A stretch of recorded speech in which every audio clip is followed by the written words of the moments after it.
তোমরা যদি চাও আমার মতো শর্টকাট কিওয়ার্ড সেট করতে, তো দেখো যেমন কি আমি ADH এখানে লিখলাম, তো দেখো আধার কার্ড নাম্বার চলে আসলো। এখানে যদি আমি পেন লিখি তো দেখো পেন কার্ড নাম্বার চলে আসবে। তো এইভাবেই তোমরা কিভাবে সেটিং করবে এবং শর্টকাটে অনেক কিছু তোমরা অ্যাড করবে। তো সিম্পল ছোট্ট একটা প্রসেস তোমাদের ফলো করতে হবে। তো প্রথমেই তোমরা চলে যাও সেটিং এ যাওয়ার পরে তোমাদের এখানে সার্চ করে নিতে হবে কিওয়ার্ড সার্চ করে তোমাদের এখানে দেখতে পাবে সিস্টেম কিওয়ার্ড। আসার পরে আরেকবার তোমাদের কিওয়ার্ড অপশনে ক্লিক করতে হবে।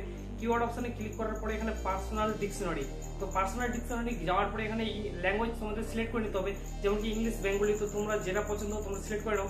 বা সিলেক্ট করার পরে দেখো এখানে কিন্তু অলরেডি আমার এখানে আধার কার্ড এবং পেন কার্ড নাম্বার অ্যাড করা আছে শর্টকাট। তোমরা কিভাবে অ্যাড করবে, তো উপরে যেতে হবে তোমাদের প্লাস অপশনে। আর প্লাস অপশনে যাওয়ার পরে দেখো উপরে তোমাদের যে শর্টকাটটা রাখবে সেই শর্টকাট অপশনটা এখানে টাইপ করতে হবে। যেমন কি আমি ADH আধার কার্ডের শর্টকাট লিখে দিচ্ছি, আবার নিচে তোমাদের আধার কার্ড নাম্বারটা দিয়ে দিতে হবে। বাস, তারপরে এখান থেকে ব্যাক হয়ে যাও। তো তোমরা দেখবে অলরেডি এখানে সেভ হয়ে যাবে। তো তোমরা এইভাবে চাইলে তোমরা অনেক কিছু এখানে অ্যাড করতে পারো। তো যাও তোমরা তোমাদের পছন্দ মতো এখানে শর্টকাট অ্যাড করো, এবং ইনফরমেশনটা ভালো লাগলে ভিডিওটিকে অবশ্যই একটা লাইক করে তোমাদের বন্ধুদের সাথে শেয়ার করে দিও। নমস্কার।